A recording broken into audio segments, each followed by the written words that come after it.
আসসালামু আলাইকুম সুপ্রিয় দর্শক, আজকের আলোচনা বিষয় সুপার ইট্টা বা ইট্টাকোনা জল বিপি ক্যাপসুল। এটি কি রোগের জন্য নির্দেশিত, এটি কিভাবে এটি সেবন করতে হয়, কতদিন সেবন করতে হয়। ইট্টাকোনা জল বা সুপার ইট্টা এটি গর্ভাবস্থায় বা স্তন্যদানকালে ব্যবহার করা যাবে কিনা, কোন কোম্পানি মার্কেট করে থাকে এবং প্রাইস কত, সম্পূর্ণ থাকছে এই ভিডিওতে। তাই ধৈর্য সহকারে সম্পূর্ণ ভিডিও দেখতে থাকেন না টেনে। সুপার ইট্টা এটি সুপার টেকনোলজি দ্বারা তৈরি। সুপার ইট্টা এটিতে রয়েছে ইট্টাকোনা জল বিপি 65 মিলিগ্রাম। সুপার ইট্টা বা ইট্টাকোনা জল ভিপি যে সকল রোগের ক্ষেত্রে নির্দেশিত, যেমন tinea corporis, tinea cruris, tinea pedis, tinea manuum, vulvovaginal candidiasis, pityriasis versicolor এবং উনাইকোমাইকোসিস, হিস্টোপ্লাজমোসিস রোগে নির্দেশিত। এছাড়া এইডস রোগের যে সত্তাকে পুনরায় সংক্রমণ প্রতিহত করতেও এটি কিন্তু খুব ভালো কাজ করে থাকে ইট্টাকোনা জল বা সুপার ইট্টা। এটি খাবার সাথে খেতে হয়। ক্যাপসুলটি চিবানো বা চূর্ণ বা ভেঙে না খেয়ে পুরোটাই গিলে খেতে হয়। আসুন নন সিস্টেমিক ফাঙ্গাল রোগের জন্য কিভাবে এটি সেবন করবেন।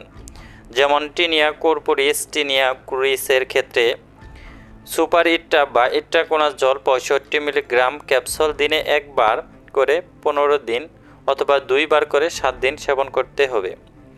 আর যদি টিনিয়া পেডিস বা টিনিয়া ম্যানামের ক্ষেত্রে ব্যবহার করতে যান বা ইউজ করতে যান, তাহলে সেক্ষেত্রে কিন্তু 65 মিলিগ্রাম ক্যাপসুল দিনে একবার করে 30 দিন সেবন করতে হবে। আর বেলবু ভ্যাজাইনাল ক্যান্ডিয়াসিসের ক্ষেত্রে 130 মিলিগ্রাম বা 65 মিলিগ্রাম 2 বার করে দিনে 1 দিন। আর পিটাইরিয়াসিস ভার্সিকুলারের ক্ষেত্রে 65 মিলিগ্রাম করে দিনে 2 বার 7 দিন সেবন করতে হবে। এবং উরোফেরিনজিয়াল ক্যান্ডিয়াসিসের ক্ষেত্রে 65 মিলিগ্রাম করে দিনে একবার 15 দিন। আর এইডস এর রোগের ক্ষেত্রে কিন্তু 65 মিলিগ্রাম করে দিনে 2 বার 15 দিন বৃদ্ধি করা যেতে পারে। আর ওনাইকোমাইকোসিস আক্রান্ত পা বা হাতের নখ অবয়ব অথবা যে কোনো একটিতে সংক্রমণ হলে সেক্ষেত্রে কিন্তু আপনারা 65 মিলিগ্রাম ক্যাপসুল দিনে 2 বার 3 মাস অথবা 130 মিলিগ্রাম দিনে 2 বার 7 দিনের কোর্স 21 দিন পর আবার পরবর্তী কোর্স শুরু করতে হবে। হাতের নখের ক্ষেত্রে 2টি কোর্স, পায়ের নখের ক্ষেত্রে 3টি কোর্স সম্পন্ন করতে হবে। তাহলে কিন্তু আপনাদের এ ধরনের সমস্যা থেকে চিরতর মুক্তি পাবেন। আর সিস্টেমিক ফাঙ্গাল রোগের জন্য আপনারা অ্যাসপারজিলোসিসের ক্ষেত্রে 65 মিলিগ্রাম ক্যাপসুল দিনে 2 বার 2 থেকে 5 মাস এবং ক্যান্ডিয়াসিসের ক্ষেত্রে 65 থেকে 130 মিলিগ্রাম করে দিনে একবার 3 সপ্তাহ বা 7 মাস পর্যন্ত এটি সেবন করতে হবে।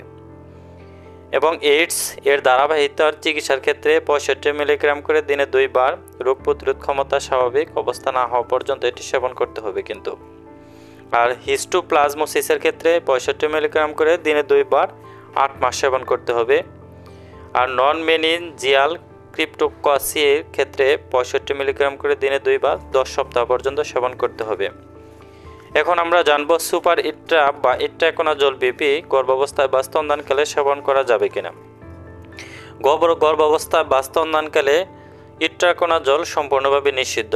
আর শিশুদের ক্ষেত্রে এটি ব্যবহার করতে গেলে অবশ্যই আপনারা রেজিস্টার ভালো মানের ডাক্তারের সাথে পরামর্শ করে নেবেন। সুপার ইট্টা এটি এসকেএফ কোম্পানি মার্কেট করে থাকে। আপনারা জানেন এসকেএফ কোম্পানি সুনামধন্য একটি ভালো কোম্পানি। আর পার ক্যাপসুলের দাম 20 টাকা করে।